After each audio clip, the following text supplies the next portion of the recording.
As the world witnesses revolutionary changes in the defense industry, attention has turned to the F-35 fighter jet project. However, Canada's unexpected upset of this mega project, which has been soaring in the skies, has the potential to shake the entire geopolitical balance. Once touted as the fighter jet of the future, the F-35 is now on the verge of being labelled a fiasco. Canada's determination and bold moves towards this project could inflict deep wounds on U.S. defense strategies.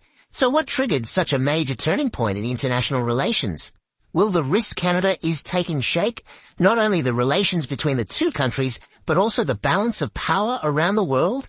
The answers to these questions could reshape the future of the defense industry. As we all know, the country's foreign policy, which has become chaotic since Donald Trump became President of the United States, continues to inflict deep wounds. A critical part of these wounds has occurred within the framework of the F-35.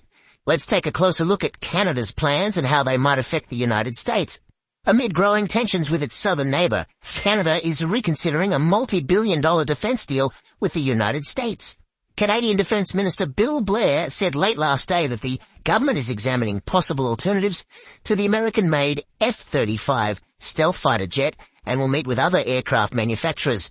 Blair's comments came just hours after he was reappointed as Defence Minister by new Prime Minister Mark Carney. A day earlier, Portugal indicated it planned to backtrack on its fighter jet acquisition. President Donald Trump has repeatedly threatened to annex Canada through economic force and has often referred to former Prime Minister Justin Trudeau as governor when arguing that Canada should become the 51st U.S. state. The reassessment in this country comes amid a bitter political struggle with the Trump administration over tariffs and the American president's threats to annex Canada through economic force. There was a groundswell of support among Canadians for cancelling the $19 billion purchase and finding the planes not manufactured and maintained in the United States. After years of delay, the Liberal government signed a contract with U.S. defence giant Lockheed Martin in June 2023 to buy 88 F-35 jets. Blair told CBC's Power and Politics program that discussions are currently taking place with the military on what is in Canada's overall interests and what is best for the country's defence. Blair told host David Cochrane, "It was the fighter jet that he identified as the platform that our Air Force needs, but we are also looking at other alternatives. We are looking at whether all of these fighter jets should be F-35s. Canada has actually put up the money for the first 16 fighter jets, which are scheduled for delivery early next year." Blair suggested that the first F-35s could be accepted and that the rest of the fleet should be made up of aircraft from European suppliers such as the Swedish Saab Gripen, which came second in the competition. Blair continued, "The Prime Minister has asked me to go and look at these things and talk to other sources about whether there are opportunities, particularly for fighter jets, to be assembled in Canada." This was an indirect reference to the Swedish proposal, which promised assembly in Canada and the transfer of intellectual property to enable the aircraft to be maintained in this country. Major maintenance, overhauls and software updates for the F-35 are done in the United States. The idea of Canada flying a mixed fleet of fighter jets is something the Air Force has long opposed, but did so until the current CF-18s were purchased in the 1980s. This would have meant two different training regimes, separate hangars and infrastructure, and a different supply chain. These were all things that defense planners had insisted for decades were too expensive. Before Blair's announcement, Lockheed Martin was asked about Portugal's plan to exit the program and whether it would affect Canada. Rebecca Miller, Lockheed Martin's Director of Global Media Relations, issued the following statement. "At Lockheed Martin, we value our strong partnership and history with the Royal Canadian Air Force and look forward to continuing this partnership in the future. Foreign military sales are government-to-government transactions, so anything going forward is best handled by the US or respective customer governments." Miller also addressed online misinformation that the F-35 has a kill switch that could shut down Allied aircraft or restrict their capabilities if the US government instructs the company to do so. Miller continued, "As part of our government contracts, we provide all F-35 customers with all the systems, infrastructure and data needed to sustain the aircraft. We are committed to providing our customers with affordable and reliable sustainment services that will enable them to complete their missions and return home safely. If Canada does not proceed with the entire purchase, there will be some form of contract penalty.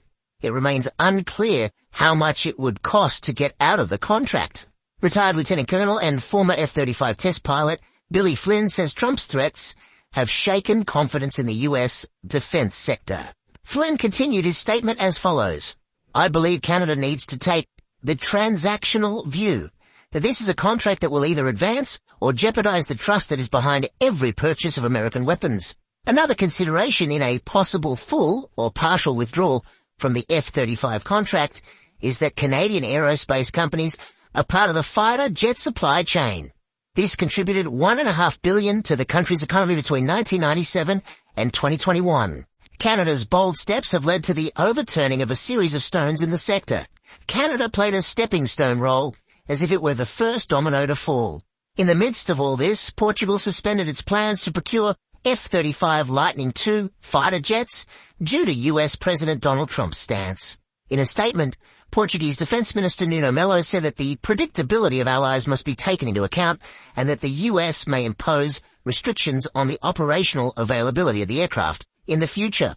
The Portuguese Air Force had proposed the acquisition of Lockheed Martin's F-35A Lightning II fighter jets. However, Defense Minister Nuno Melo, whose term is about to expire, responded to a question about whether the government would follow this proposal. We cannot ignore the geopolitical environment in our choices.